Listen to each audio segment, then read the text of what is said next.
우리 증시는 설 연휴로 목요일까지 계속해서 휴장이죠. 금요일에 다시 열리게 되는데요. 그 사이에 근데 챙겨봐야 할 이슈가 굉장히 많습니다. 미국을 비롯해서 또 오늘도 일본 시장은 열리고 있고요. 빅테크 기업들의 실적 발표, 또 미국 연준의 기준금리 결정도 있습니다. 연휴가 끝나면 또 금요일부터는 또 어떻게 될지요.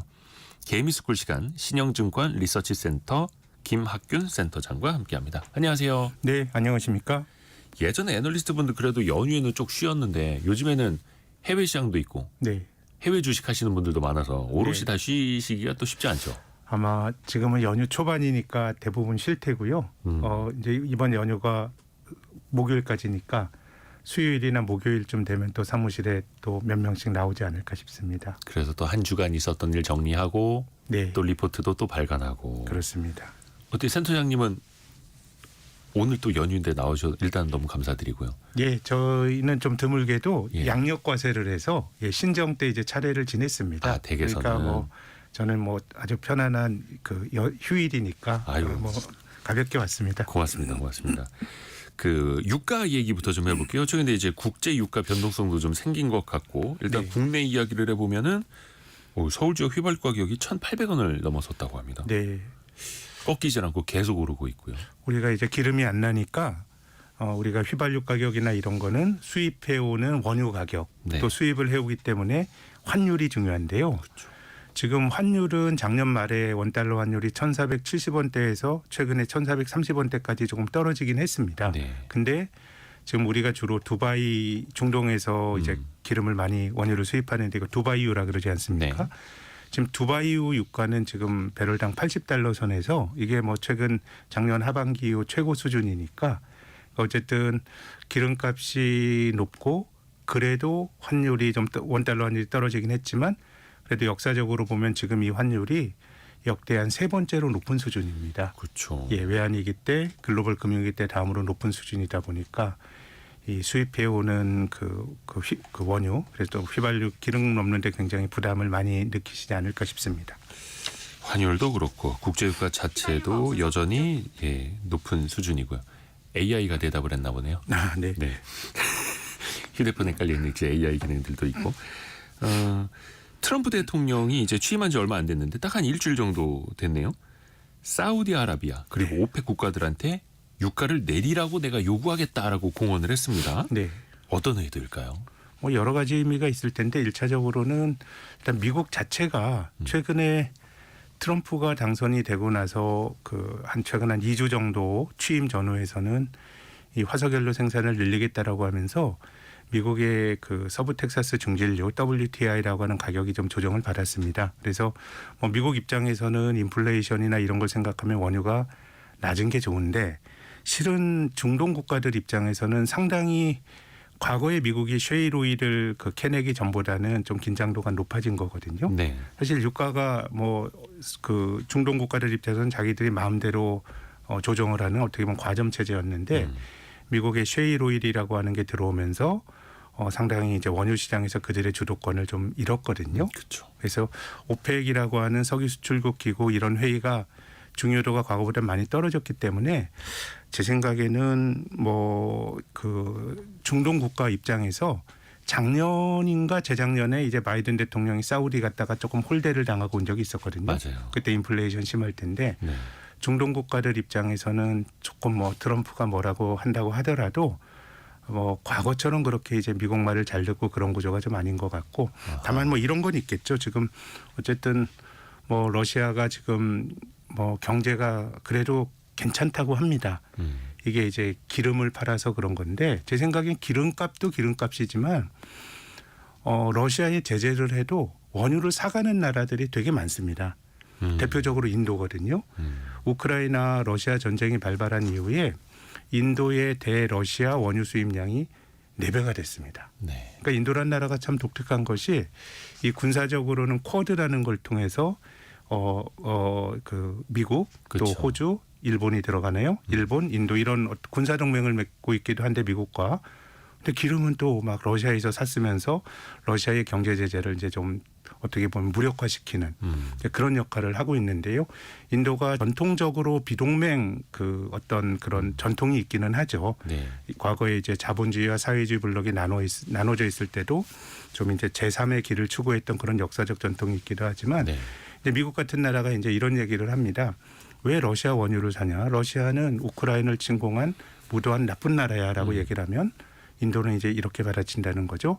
그러면 너희들이 예전에 이라크 침공한 거는 그러면은 그건 뭐 도덕적이었냐라고 하면서 다분히 자국의 이해관계에 맞는 여러 가지 어떤 정책들을 취하는데 그래서 러시아 경제가 생각보다 괜찮고 또 이제 그런 것들이 이제 미국의 봉쇄가 잘 안 먹히고 있는 건데 그렇죠. 그래서 두루두루 미국이 자신들의 어떤 글로벌 공급망을 한번 좀 점검해 보고자 하는 의도가 있는 것 같은데 제 생각에 뭐 그렇게 효과가 크겠나 이런 생각이 듭니다. 그러니까 과거만큼 미국의 입김이 잘 먹혀들지를 않는 거고요. 또 인도 같은 국가에서 러시아 가스를 또 많이 사주면서 러시아 우크라이나 전쟁은 또 끝날 기미를 또 보이질 않는 거고요.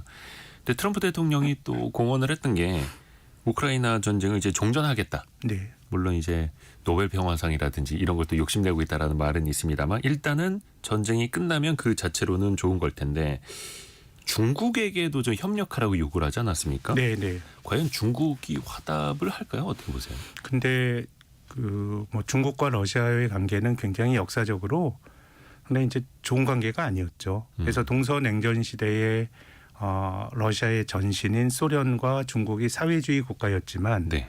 60년대 후반에 국경 분쟁 같은 게 막 서로 전쟁을 벌여서 사람이 죽고 그랬죠. 근데 이제 미국이 이제 중국과 접촉을 하면서 뭔가 러시아를 고립시키는 정책을 했기 때문에 사실 중국과 러시아가 과거에는 좀 이념적으로는 동지였지만은 관계가 인접한 대국으로서 좋지는 이제 않았는데 네.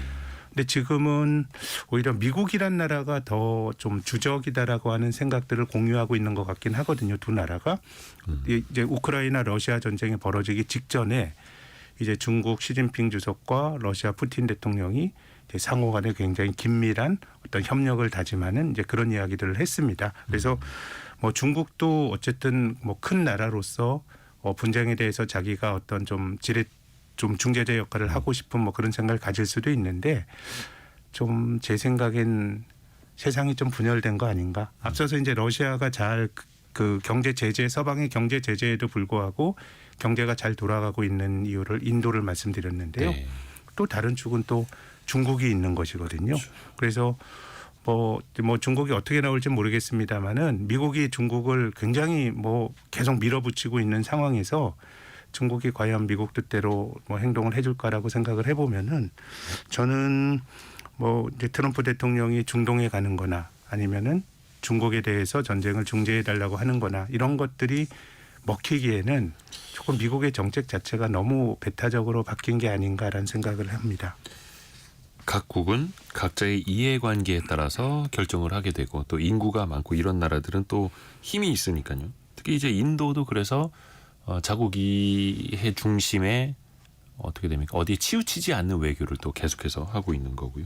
또 중국 입장에서 보면은 자꾸 자기네 기술이라든지 여러 가지 제재를 하면서 우크라이나 종전에는 협력을 하라라고 하면은 반발심이 또 생길 수밖에 없는 거고요. 네, 크게 보면은 저는 세상이 좀 이제 블록화되는 거 아닌가. 과거의 세계화는 어떤 교역을 통해서 모든 나라가 비슷한 이해관계를 가진 장에서 시장에서 경쟁을 하는 거였다 그러면 저는 이제 글로벌 경제가 좀 블록화되는 거 아닌가. 그 블록화의 큰 축은 뭐 러시아, 또 중국, 또 중앙아시아에 있는 몇 나라들 이런 게 한 축이 될 것 같고 나머지 이제 미국과 일본, 유럽 이런 축일 것 같고 또 인도를 비롯한 글로벌 사우스라고 하는 과거의 그 어떤 비동맹 그런 어떤 제3의 길을 걸었던 그런 국가들 이렇게 좀 블록화되고 있는 관점에서 본다 그러면은 조금 미국이 뭔가 그 동조를 요구하기에는 미국의 정책 자체가 조금은 아무튼 그들에게도 배타적이라는 생각이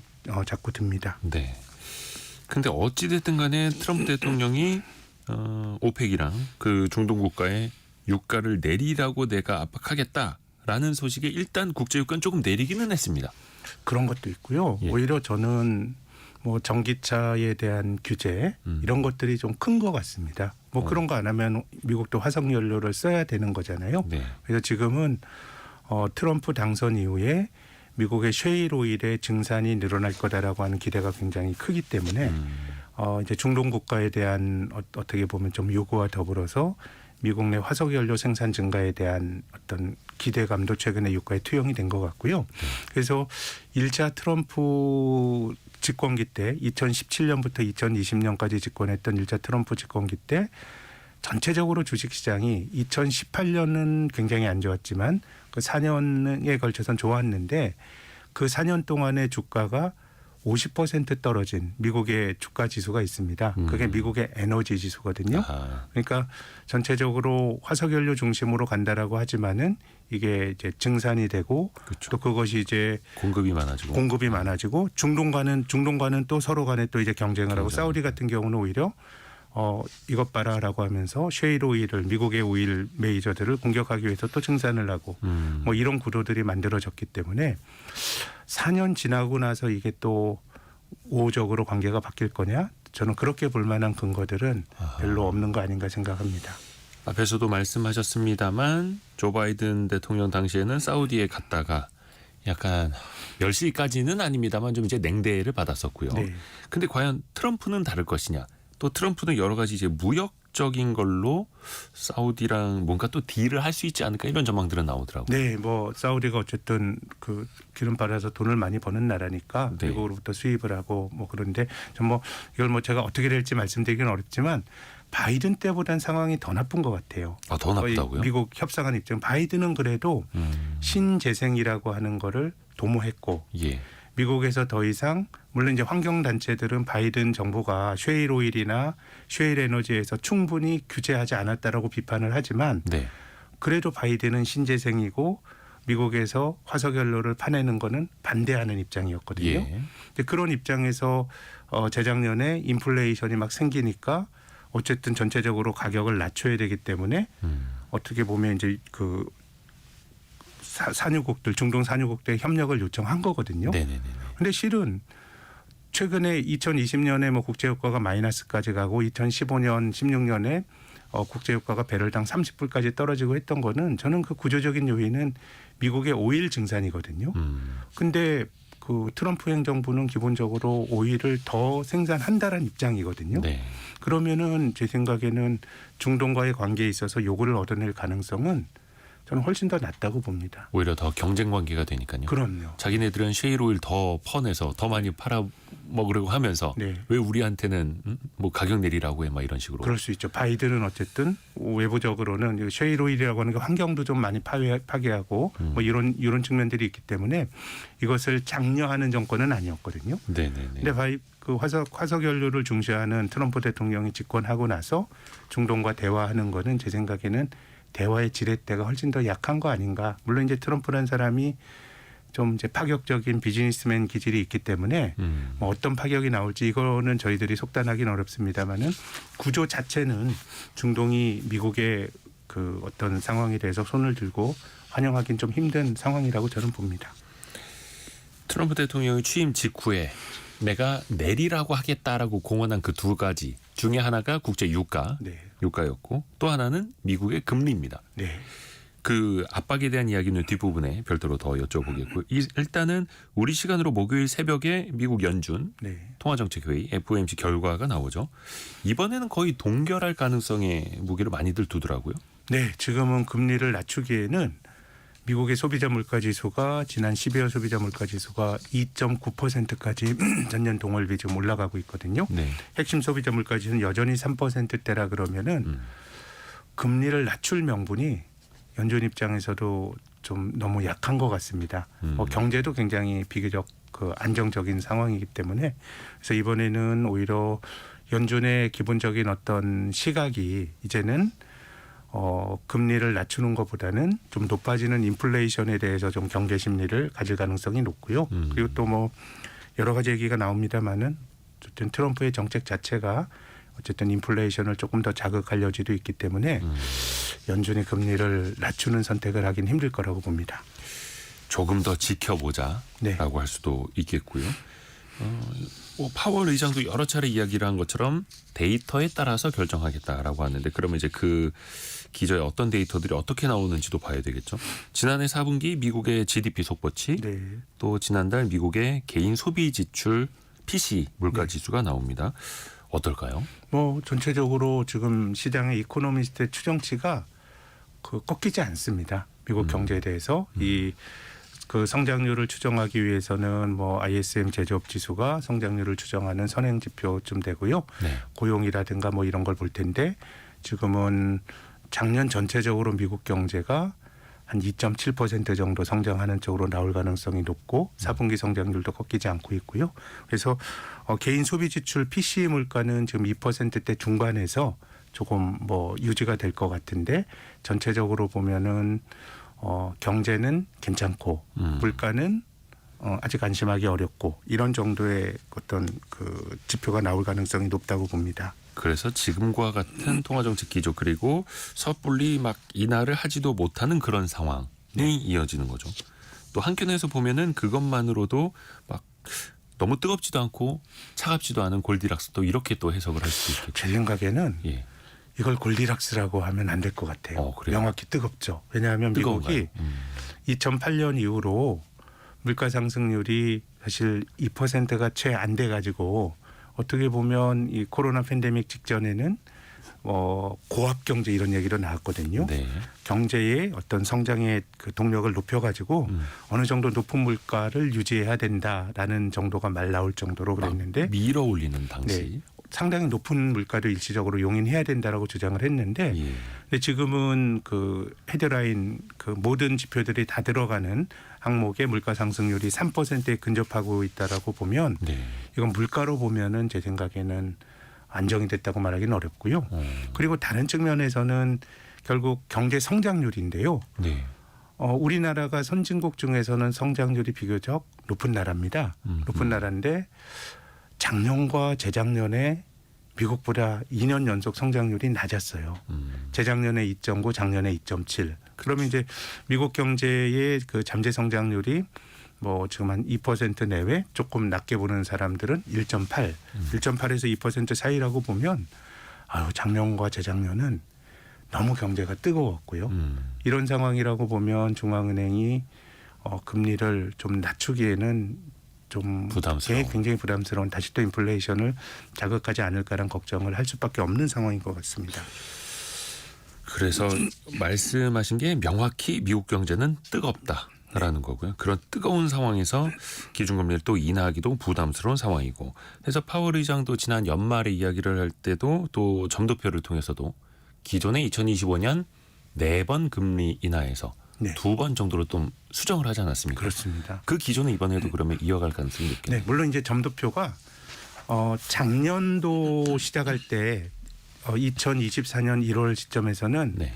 기준금리를 6번 낮출 거라 그랬습니다. 3월부터 낮추기 시작해서.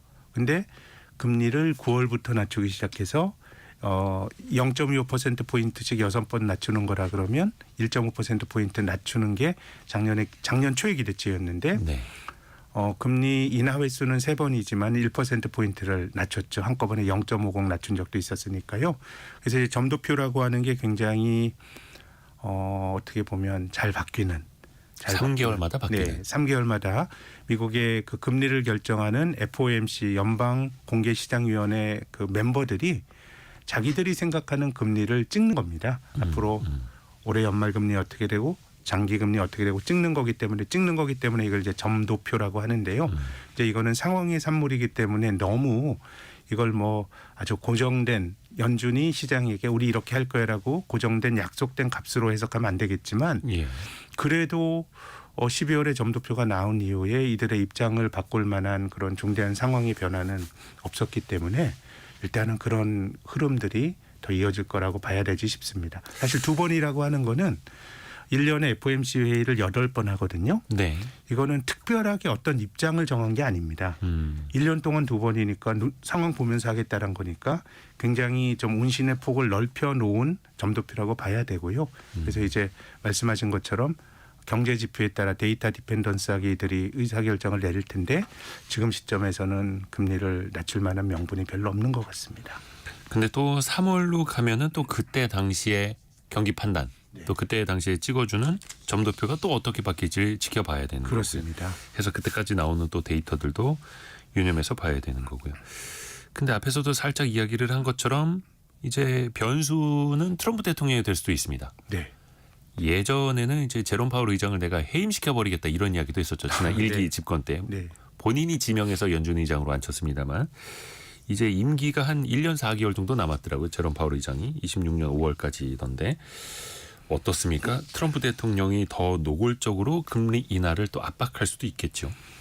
뭐 그거는 제 생각에는 트럼프의 내재가 된 트럼프가 이 부동산 개발업자 출신 아닙니까? 사실 금리에 가장 민감히 반응하는 게 부동산이고요. 그렇죠. 또 어쨌든 그 사업하는 사람들 입장에선 금리라고 하는 게 여러 가지 코스트를 결정하는 가장 핵심적인 변수이기 때문에 네. 뭐 기업인 출신으로서 트럼프는 저는 당연히 그런 지향을 뭐 가질 거라고 생각을 합니다. 그래서 그것 또한 트럼프의 좀 본심이다. 금리 낮추라라는 게 본심인 것 같은데 근데 저는 이번에 트럼프 행정부가 2016년, 2017년에 백악관에 들어오면서 1기 행정부가 출범을 하고 이제 지난주에 2기 행정부가 출범을 했는데 저는 1기 행정부 때보다 관세라든가 이런 거에 대해서는 이분들의 생각이 더 확신이 굳어진 것 같습니다. 확신이 굳어졌다고요. 예, 트럼프 그 뭐 이제 무역 대표부나 뭐 이런데 그 임하는 사람들 얘기를 들어보면 사실 우리는 이런 얘기를 하는 거지 아닙니까? 네. 아니 뭐 이제 우리가 경제를 잘 운영을 해서 물가도 낮게 가져가고 경제를 잘 운영하고자 하는 뜻이 있는 것처럼 생각하는데 네.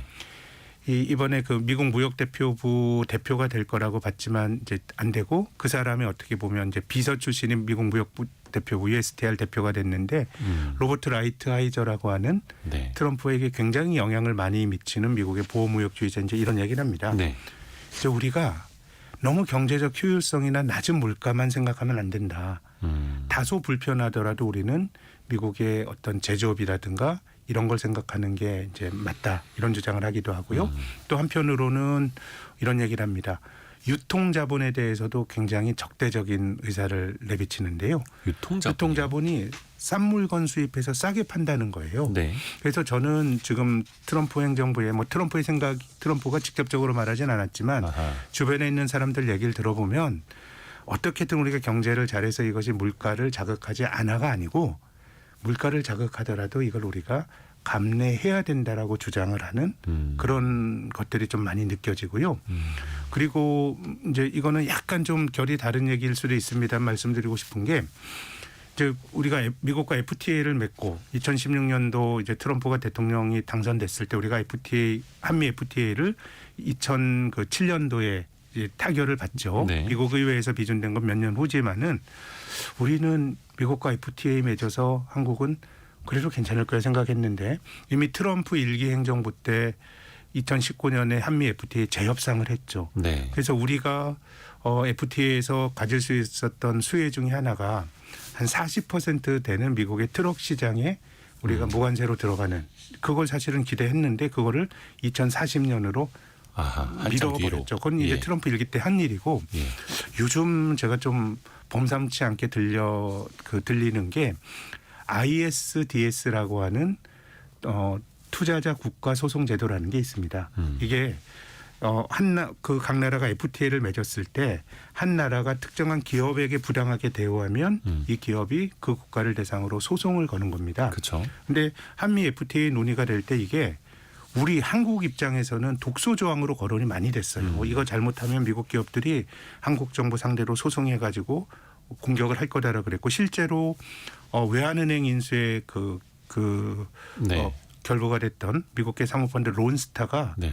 우리나라 기업 대상으로 ISDS로 제소해서 그렇죠. 지연이자까지 4천억 원 넘게 이제 받아내는 거 아닙니까? 네. 근데 트럼프 행정부의 무역 담당자들은 ISDS도 폐지해야 된다고 생각합니다. 우리 입장에선 이게 미국 같은 나라가 다른 나라를 공격하는 수단인데 이들의 생각은 뭐냐면 ISDS와 같은 자본을 투자자들을 보호하는 제도가 있기 때문에 미국에 있는 기업들이 다른 나라로 간다는 얘기예요. 아, 다른 나라 가도 우리가 보호를 받으니까 다른 나라 가자. 그렇죠. 근데 저 보호 못 받게 하면은 아예 안 다른 나갈 나라로 거다. 안 가고 그냥 미국에 투자할 거다 이런 계산이에요. 그럼요. 지금 트럼프가 당선되자마자 야. 캐나다와 멕시코에 대해서 관세를 25%로 지금 높이겠다고 지금 주장을 하고 있는 거 아닙니까? 근데 이 나라가 이제 나프타예요. 나프타를 맺었던 클린턴 행정부 때 북미 자유무역 협정을 네. 맺었던 건데 이것도 트럼프 행정부 때 나프타를 대체하는 미국 뭐 캐나다 멕시코 조약으로 바꾸었는데 나프타를 맺자마자 미국의 자동차 회사들이 멕시코에 공장을 많이 지었거든요. 네. 싼 인건비로 만들어서 미국으로 수출을 하게 되면 무관세로 수출하면 마진이 늘어나는 지극히 합리적인 의사결정인데 이제 트럼프와 같은 사람들의 생각은 이 사람들이 우리보다 그 법적인 혹은 그 재산권에 대한 보호가 미흡한 멕시코한테 공장 짓는 거는 ISDS 같은 안전장치가 있으니까 짓는 거니까. 네. 그래서 저는 물가가 조금 상당히 미국이 정말 좀 높아질 수 있는 거 아닌가? 그래서 저는 앞서서 미국의 점도표라고 하는 것이 미국의 연방준비제도 FOMC 멤버들이 아주 그 가벼운 마음으로 찍는 건 아니겠죠. 그 시점에서 최선을 다해서 전망을 하는 거지만 이게 늘 바뀌는 가변적인 어떤 지표로 우리가 해석해야 된다는 말씀을 드렸는데 저는 이제 이들이 물가가 올라갈 수 있다라고 하는 거는 그걸 감내해야 된다라고 생각을 진짜로 저는 하고 있는 게 아닌가라는 생각이 드는데 실제로 물가가 올라가고 주식시장이 휘청거리고 했을 때 과연 이들이 그들의 믿음을 계속 유지할 수 있을 거냐. 좀 그런 점에서 보면 가장 취약한 게 저는 미국의 주식시장이 이 구조에서는 상당히 좀 위험한 그렇다라고 생각합니다. 금리라는 점에서 보면요. 위대한 미국을 다시 건설하기 위해서 트럼프는 투자 늘리고 뭐 많이 고용하라 하고 그럼 또 그만큼 소비가 탄탄할 거고 그러면 물가는 떨어지기는커녕 또 더 오를 수도 있고 한데 또 결과적으로 보면 트럼프 대통령은 바이든 행정부의 그런 인플레이션에 대한 실각 때문에 또 기회를 잡은 거고요. 그래서 결과적으로는 낮은 물가를 또 지향해야 하긴 하는데 이게 약간 앞뒤가 다 맞지는 않네요. 저는 그렇게 생각합니다. 예. 그래서 그 헤비급 챔피언했던 타이슨이 그런 얘기를 했거든요. 예. 누구나 다 계획을 가지고 링을 오른다.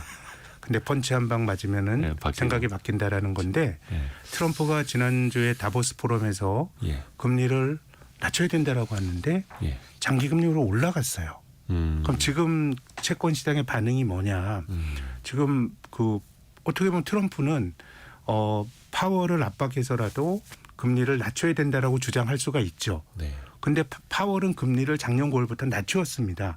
미국의 기준금리가 작년 9월에 5.25에서 5.5%포인트 사이였는데 지금 이 기준금리가 4.25에서 4.5% 요 구간으로 낮아졌는데 그 기간 동안에 시장에서 결정하는 국채금리는요. 10년짜리 금리가 9월 달에 미국 연준이 금리 낮추기 전에 3.6인데 지금은 4.6이 됐어요. 그럼 금융시장은 뭘 보고 있느냐라 그러면 미국 경제가 생각보다 뜨겁네. 인플레 압박이 존재하네.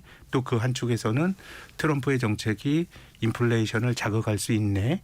라는 쪽이 계속 채권 금리에 반영이 되고 있기 때문에 그렇죠. 저는 아무튼 지금은 트럼프가 이렇게 말을 하더라도 채권 시장에서 그 말이 먹히는 것 같지는 않고요. 아하. 그랬을 때 높은 금리가 주식처럼 많이 오른 자산을 건드렸을 때 과연 트럼프 정부가 지금처럼 이것도 우리가 제조업을 살리기 위해서 감내해야 될 거라고 할지 또 생각이 바뀔지는 모르겠지만은 저는 조금 채권 시장과 주식 시장에 불편한 압력들이 저는 쌓이고 있다고 생각합니다. 그 불편한 압력이 트럼프 대통령이 금리 내리도록 할 것이다 하더라도 시중금리는 채권금리는 또 그만큼 내려오질 않고 있는 거고 높은 물가 상황 계속 지속될 수 있어라고 또 시장은 반대로 보고 있는 거고 이야, 우리가 해석을 해야 될 게 참 많습니다. 장현희 님이 각국이 내수시장, 자원 등을 지렛대로 해서 자국 우선주의를 하고 있는 것도 같네요. 그런데 우리나라는 두 가지 다 없는 게 아쉽네요. 또 이렇게 보내주셨고요. 저희가 잠깐 라디오 정보센터 가서 현재까지 들어와 있는 뉴스도 전달해 드리고 또 김학균 센터장과 이야기 이어가겠습니다. 라디오 정보센터 다녀오죠. 신영증권 김학균 리서치 센터장과 함께 개미스쿨 내용 이어갑니다. 오늘 그 일본 증시는 개장을 했죠. 네, 근데 그렇습니다. 큰 변동은 없고 보합권 왔다 갔다 하더라고요. 특히 이제 중요한 이슈가 지난주에 있었는데 일본의 중앙은행 BOJ가 기준금리를 인상했습니다. 그렇습니다. 이제 0.5%가 됐죠. 네. 근데 이제 많이들 기억하시겠습니다만 작년 7월 말에 기준금리 인상했다가 네. 8월 초에 글로벌 금융시장이 엄청나게 폭락하지 않았습니까? 그렇습니다. 근데 이번에는 쇼크는 없었던 거죠? 네. 지난 그 8월 초를 한번 복기를 해보면은 예. BOJ가 7월 말에 금리를 올렸고요. 네. 그때 미국의 8월 초에 미국의 고용 지표가 굉장히 나쁘게 나왔습니다. 예. 고용 지표가 나쁘게 나오면서 미국 연준 파월이 9월부터 금리를 낮추기 시작했고요. 그리고 엔비디아 주가가 이미 7월 중순부터 조정을 조금 받고 있었습니다. 네. 그래서 일반적으로 이제 일본이 금리를 올리게 되면 이제 엔캐리 트레이드가 청산될 거다 이런 얘기들이 되게 많습니다. 캐리 트레이드라고 하는 거는 금리가 낮은 데서 돈을 빌려와서 수익성이 높은데 투자하는 게 캐리 트레이드거든요. 네. 그래서 이제 뭐 엔캐리 트레이드라고 하는 거는 기본적으로 그 선진국 돈을 빌리기 쉬운 나라가 이제 선진국이 어떻게 보면 돈을 빌리기 쉬운데 일본이 전 세계에서 금리가 제일 낮고 제로 금리에 가까웠으니까 일본에서 돈 빌려서 다른 데 투자하는 게 엔캐리 트레이드인데 네. 그 과정에서 이제 일본이 금리를 올리고 그 결과로 엔화가 강세를 나타내게 되면 뭐 일본 엔화로 빌린 사람들 입장에서는 차입 비용이 늘어나게 되니까 네. 투자했던 걸 팔고 빚을 갚는 뭐 이게 이제 엔캐리 트레이드의 청산 구조인데 다시 일본으로 돌아가는. 근데 제가 주변에서 이렇게 투자하는 사람들 글로벌 투자자들을 모니터링해도 엔캐리란 걸 하는 사람은 별로 없는 것 같아요. 그러니까 어떻게 보면 상당히 개념적인 거긴 하지만 네네. 근데 이제 제가 아까 말씀드린 것처럼 8월 초에 그 난리를 겪었던 거는 어쨌든 BOJ가 금리를 올린 것도 있지만 미국의 고용 지표가 나쁜 거 그리고 빅테크에 대한 불안 이런 게 있었는데 다 겹치면서. 예. 근데 지금은 뭐 미국은 오히려 좀 과열이 걱정될 정도로 뜨겁고 지금 나스닥도 다시 또 뭐 그 6,000포인트 전후에서 움직일 정도로 S&P 500이 6,000포인트 S&P 500 6,000이죠. 예.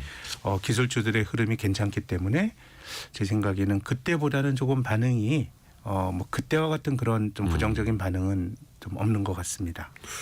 그렇죠. 그래서 일본 증시 자체도 큰 변동은 없는 것 같고 그 엔화 환율도 달러당 엔화 환율도 155엔 정도로 이 정도면 큰 변동은 없는 건가요? 그렇습니다. 예. 그때는 그 엔달러 환율이 7월 초에 162엔, 8월 초에 142엔, 그야말로 20엔 가까이가 떨어졌거든요. 네. 예, 그러니까 그때보다는 금융시장이 한결 조금 안정적인 것 같습니다. 근데 기존에 처음 기준금리를 올렸을 때가 한 0.2%포인트 그 이후에는 0.2로 그러니까 굉장히 베이비 스텝을 0.25라고 하는데 그보다도 더 조금씩 올리다가 이번에는 25bp라고 하는 네. 0.25%포인트를 어떻게 보면 이제 나름대로 일본은 큰 폭을 인상을 한 거죠. 네. 어떤 뭐 자신감이라고 볼 수 있을까요? 자신감이라기보단 전 일본이 예. 완전히 정책 딜레마에 빠져 있다라고 보는 쪽인데요. 일단 일본의 물가 상승률이 뭐 이제 3% 전후 왔다 갔다 하고 있으니까 네. 이제 금리를 올려서 물가를 잡아야 되는 거는 맞습니다. 예. 근데 일본은 약간은 스태그플레이션적인 성격이 있는 것 같아요. 왜냐하면 작년도에 일본 물가가 한 3% 정도 올랐는데 네. 일본의 GDP 성장률은 제로입니다. 그러니까 경기가 좋아서 물가가 올라가는 게 아니고 이제 스태그플레이션의 성격이 있는 건데 근데 또 한편으로 생각해 보면 일본은 디플레로 고생했던 나라거든요. 오랫동안. 그렇죠. 그럼 어느 정도 물가가 올라가는 게 맞고 그런 점에서 보면 일본이 좀 선순환으로 가는 게 지금 일본의 대기업들 수출 대기업들이 은근히 노동자들 임금을 많이 올려줬습니다. 네. 물가 올라가면 국민들이 결국은 이제 실질 임금이 감소하니까 그거를 노동자들의 임금을 올려줌으로써 보전하면서 디플레에서 완전히 벗어나는 그런 길로 가는 건데 네. 근데 일본에서 아주 일본에서 다수를 차지하지만은 월급이 못 올라가는 사람들이 존재합니다. 고령자층입니다. 아하. 일본은 뭐 초고령 사회잖아요. 그렇죠. 전체 인구의 3분의 1이 65세 이상의 고령자들이고 이런 분들이 뭐 일본 사람들 오랫동안 일하면서 월급 받는 사람도 있지만 노동을 통해서 대부분 연금을 받아서 할 텐데요. 이들에게는 어떻게 보면 물가가 올라가는 게 독입니다. 그렇죠. 내가 동일한 돈만 가지고 사야 돼요. 살아야 되는데 물가가 올라가면 내 돈의 구매력이 떨어지는 거거든요. 그래서 저는 일본이 과거에 그 어느 나라도 경험해보지 못했던 디플레이션, 물가가 떨어지는 디플레 경제를 살았던 주된 이유도 네. 저는 일본 노인들이 디플레를 선택한 겁니다. 디플레는 연금 생활자나 이자 생활자에게 너무 좋은 거예요. 아하. 내가 동일한 돈을 받는데 수입은 그대로인데 물가가 떨어지면 내 돈으로 더 많이 사잖아요. 예. 그래서 저는 일본은 약간의 분열증에 빠졌다고 생각하거든요. 지금 노인들을 생각하면은 금리를 올려서 인플레를 잡아야 돼요. 예. 그렇지만은 그것이 다시 또 디플레로 갈 개연성도 있기 때문에 그래서 저는 일본 주가가 그렇게 사상 최고치를 치고 또 뭐 이 자산 시장이 활력을 찾고 함에도 불구하고 네. 일본의 그 총리가 자주 바뀌는 거는 본질적으로 탈디플레를 하려고 노력을 했지만은 그것이 그 사회의 주류를 이루고 있는 고령자층의 이해관계는 배치가 되기 때문에 저는 일본이 그런 점에서 보면 금리를 앞으로 많이 올리기는 힘들 겁니다. 그러니까 기업과 수출을 생각을 하면 디플레이션을 탈출하고 어느 정도의 인플레이션을 일으켜야 하고 네. 근데 국민의 3분의 1인 고령자를 생각을 하면은 또 인플레이션이 더 힘든 요인이 또 돼버리는 거고 그래서 어떻게 보면은 정책 딜레마에 빠져 있다라는 네, 그래서 이것이 어느 한쪽의 방의 힘으로 계속 가긴 힘들 것 같고 작년 7월에 금리 인상을 하고 뭐 금융시장의 혼란도 경험하고 하면서 몇 달 눈치를 보고 지금 또 조심스럽게 그 결정을 했는데요. 이게 우리나라나 미국이 금리를 올리거나 내릴 때 뭐 연속해서 올리거나 내리고 이런 모습이 나타나는데 일본은 그러기에는 조금 여건이 안 좋은 것 같습니다. 근데 일본 중앙은행 총재는 금리를 계속 올릴 필요가 있다 또 계속 이런 식으로 이야기를 하더라고요. 네. 이건 어떤? 그거는 제 생각에는 어쨌든 뭐 금리를 올리는 입장에서는 예. 사실 금리를 한 번 올려가지고 혹은 금리를 낼 때 한 번 내려가지고 사람들의 행동이 바뀔 수는 없거든요. 네. 그래서 통화 정책이 지속이 될 거라고 하는 뉘앙스를 주면서 정책 목표를 달성하기 위한 일종의 뭐 시장과의 구두 소통으로 해석하는 게 맞지 않을까 싶습니다. 사실 7월 달에도 제 기억으로는 7월 29일 날 금리를 한번 올렸거든요. 네. 그때도 일본은행 부총재가 계속해서 금리를 올릴 거라 그랬고 근데 네. 금리를 올리자마자 금융시장이 혼란이 없었어요. 네. 며칠 있다가 예, 그랬죠. 며칠 있다가 그때 8월 초에 미국의 고용 지표를 보고 그 월요일 날 그냥 글로벌 금융시장이 내려앉았거든요. 네네네. 그러니까 바로 또 말이 바뀌었기 때문에 그래서 지금은 아직까지는 뭐 이제 구두의 립 서비스로 해석을 해야 될 거라고 봅니다. 그래서 일본 중앙은행 부총재도 여러 차례 이야기를 했습니다만 금융시장이 또 그렇게 많이 혼란스럽고 충격을 받는다면 금리를 안 올릴 것이다라고 하고 진정되면 올릴 것이다라고 해서 계속해서 좀 상황을 봤던 건데. 미국이 일본이 작년에 성장이 거의 제로 성장이에요. 그러니까 지금 금리를 올리는 거는 인플레이션에 대해서 굉장히 그 적대적일 수밖에 없는 고령자의 이해관계에 맞춰서 금리를 올리는 건데 제로 성장하는 경제에서 금리를 또 계속 올리거나 이러기는 조금 힘들다고 봐야 되겠죠. 그러네요. 또 이번 주에 미국의 빅테크 기업들도 실적이 줄줄이 나옵니다. 네. 테슬라, 애플, 메타, 마이크로소프트의 실적이 나옵니다. 당연히 시장 영향 크겠죠. 네. 근데 대체로 그 애널리스트들의 그 실적 추정치 변화를 보면 애플은 조금 뭐 이제 그 실적 추정치가 좀 하향 조정되는 것 같고 그래서 지난주에 주가가 좀 조정을 좀 받은 것 같고요. 나머지는 좀 기대가 큰 것 같고 테슬라는 이거는 정말 사전적인 컨센서스가 큰 의미가 없었던 것 같아요. 애널리스트에 잘 틀리는 굉장히 실적 발표가 가장 많이 틀리는 주식 중에 하나. 좋은 쪽이건 나쁜 쪽이건 이제 테슬라는 실적 발표를 들어보고 해야 될 것 같고 전체적으로는 그 우려보다는 기대가 애플을 빼고는 좀 큰 것 같습니다. 일단 테슬라는 뚜껑을 열어봐야 한다. 그렇습니다. 그렇습니다. 그래서 항상 그 전기차 인도량을 기준으로 또 주가의 변동폭이 또 커지기도 하고 또 최근에 또 주가가 또 많이 오른 측면도 있기 때문에 주가가 뭐 한 200달러대 있을 때 실적 발표와 400달러대 있을 때 실적 발표 또 차원이 다르지 않습니까? 그럼요. 조금 더 엄격한 기준으로 보겠죠. 조금 더 엄격하게.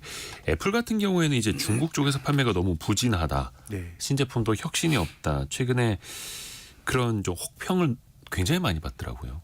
네. 이제 뭐 전체적으로 보면 스마트폰이라고 하는 게 약간은 이제 정체가 된 네. 더 이상 뭐 혁신이 없는 예전에 PC와 비슷한 단계로 가는 것 같거든요. 예전에 그 PC도 꽤 자주 바꿨던 기억이 납니다. 저는 PC를 92년도에 처음 샀는데 예. 그 다음에는 한 1년 정도 주기로 막 바꿨던 것 같아요. 예전에 컴퓨터 사놓고 한 2년만 지나면 네, 금방 뭐 386 다음에 586 나오고 예. 그래서 그리고 성능 못 따라가고 그래서 바꿔줘야 됐죠 계속. 게임 때문에 대부분 샀거든요. 게임도 안 돌아가고. 예, 게임이 안 돌아가고 해서 그래서 이제 이 어떤 디바이스가 잘 돌아가기 위해서는 거기서 약간 킬러 콘텐츠가 뭔가 새로운 사양의 디바이스를 좀 요구하는 그런 것들이 있어야 되는데 지금 뭐 이제 스마트폰에서는 그런 것들이 좀 많이 사라진 것 같고요. 그죠. 한 4, 5년 된 스마트폰도 원활히 잘 돌아가고. 네. 그렇죠. 그래서 인공지능 같은 경우는 또 정반대의 도전에 좀 직면해 있는 것 같아요. 뭐 도전이라기보다는 인공지능은 지금 태동하는 거니까 네. 어떻게 보면 성숙기에 달하는 스마트폰과 비교할 바는 아닌데 인공지능도 우리가 이 생성형 그 AI 같은 것들 뭐 네. 검색을 하고 이런 것들은 가끔 그럴듯한 거짓말을 하기도 하지만 좋은 대답을 해주는 경우들도 많거든요. 아주 숫자가 민감하지 않은 것들은 예를 들어서 조건을 줘서 무슨 좀 축사라든가 이런 걸 해줘 그러면 근사하게 쓰는데 네. 근데 이제 그 AI 쪽도 일종의 킬러 콘텐츠 더 투자자들을 혹은 소비자를 끌어들일 수는 그게 없는 상황인 것 같고 그리고 스마트폰은 뭔가 이제는 조금 정체된 비즈니스로 뭐 가고 있는 거 아닌가. 그래서 최근에 애플의 주가가 이제 많이 올랐죠. 많이 네. 올랐는데 뭐 기본적으로 그 이익의 성장률이 정체가 됐지 뭐 이익이 줄어들거나 이런 건 아닌데 저는 최근 3, 4년에 애플의 주가가 많이 오른 거는 주주 환원이 결정적이었다고 봅니다. 아 애플은. 네, 벌어들인 것보다 더 많이 주주들에게 돌려줬고 그래서 이제 상당히 많이 팔았습니다마는 워렌 버핏의 버크셔 해서웨이가 사실 애플의 굉장히 아주 큰 주주였잖아요. 네. 이것도 뭔가 새로운 성장 산업에 버핏이 배팅을 했다기보다는 애플이 가지고 있는 경제적 자원을 주주 환원을 통해서 잘 어떤 배분하는 거에 저는 초점을 맞춘 측면도 있다라고 생각합니다. 그렇죠. 참고로 그게 궁금하신 분들은 우리 김학균 센터장님이랑 예전에 별책 부록으로 같이 했던 자본 없는 자본주의 네, 이야기 네. 들어보시면 조금 더 깊이 있게 아실 수 있을 것 같습니다. 그래서 스마트폰 이야기도 해주셨습니다만 요즘에는 온디바이스 AI라고 해서 최근에 삼성 갤럭시도 새로운 폰이 나왔습니다만 이 AI 기능이 또 과연 사람들을 얼마나 스마트폰을 교체하는 데 자극을 줄 것이냐인데 아직까지는 좀 잘 모르겠더라고요. 네, 아직까지는 이제 내가 새 스마트폰 사야지라고 하는 그런 동기부여가 되지는 못하는 것 같습니다. 오늘 신영증권 리서치센터 김학균 센터장과 함께했습니다. 휴일에도 나오셔서 감사합니다. 네, 감사합니다. 고맙습니다. 대설 경보 내려진 곳이 있습니다. 특히 제주도, 제주 산지 지역에 대설 경보가 내려졌고요. 또 대설 주의보는 경기도, 서해 5도, 강원도, 충청북도, 전라남도, 전라북도, 경상북도, 제주도, 또 서울, 서남권, 인천, 대전, 광주, 세종 등등의 대설주의보가 내려져 있습니다. 거의 전국이라고 봐도 무방할 것 같은데요. 해서 이제 먼 길 다녀오실 텐데 오늘, 내일 또 눈 많이 온다고 하니까요. 각별히 좀 주의하시길 바라겠습니다. 어느 때보다도 행복한 설 연휴 보내시길 바라겠고요. 새해 복 많이 받으십시오. 오늘도 생방송으로 함께해 주셔서 감사합니다. 성공예감 이대호입니다는 내일 아침 9시 5분에도 다시 찾아뵙겠습니다. 성공예감은 오늘도 여러분을 응원합니다.